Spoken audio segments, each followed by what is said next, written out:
Bisa nggak sih kita belajar tanpa sekolah? Jawabannya, bisa banget. Sekarang akses belajar makin gampang. Internet penuh dengan video, artikel, kursus online yang bisa bantu kita untuk berkembang.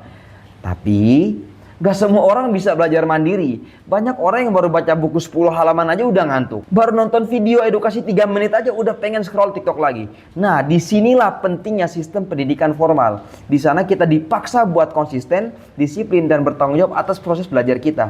Ada satu teori namanya self-regulated learning dari Barry Zimmerman.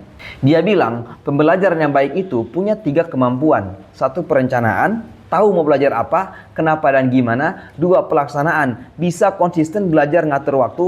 3, refleksi, bisa evaluasi hasil belajarnya sendiri. Kalau kita nggak punya kemampuan ini, belajar mandiri bakal susah banget. Dan ini dibuktikan oleh penelitian yang menunjukkan bahwa banyak siswa kesulitan belajar sendiri karena kurang motivasi dan nggak tahu cara belajar yang efektif.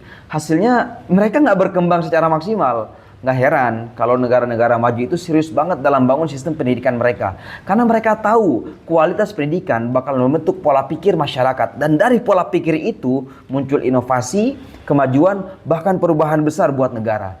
Jadi pendidikan itu bukan soal gelar raja, bukan cuma soal kerjaan atau duit, tapi soal gimana kita melatih otak, memperbaiki cara berpikir, dan memperluas dampak positif dalam hidup kita. Mau jadi pengusaha, pekerja, seniman, atau apapun itu, kalau cara berpikirmu udah berkembang, kamu bisa ngelakuin banyak hal yang bermanfaat buat diri sendiri, orang lain, bahkan bangsa ini.